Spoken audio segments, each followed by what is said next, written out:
जे शफीक की रिपोर्ट के मुताबिक रावलपिंडी पुलिस की ताश के पुत पुरजिंग करके ठक्के या मीज़ बिजी ज़रूरत लोग होग नजी मोटर 2245 किलो गाज चक के फ्री करे म पर जुआ खेलने वाले अफराद के खिलाफ कार्रवाइयाँ। 13 अफराद गिरफ्तार। दाव पर लगी रकम 15,360 रुपये।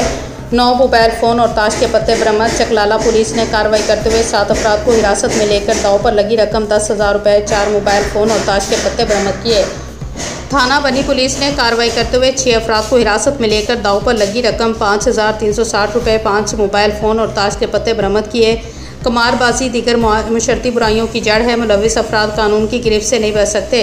मुनव्वर हुसैन हाशमी। रावलपिंडी पुलिस की ताश के पत्तों पे जुआ खेलने वाले अफराद के खिलाफ कार्रवाइयाँ। 13 अफराद गिरफ्तार। दाव पर लगी रकम 15,360 रुपये, 9 मोबाइल फ़ोन और ताश के पत्ते बरामद। चकलाला पुलिस ने कार्रवाई करते हुए 7 अफराद को हिरासत में लेकर दाव पर लगी रकम 10,000 रुपये, 4 मोबाइल फ़ोन और ताश के पत्ते बरामद किए।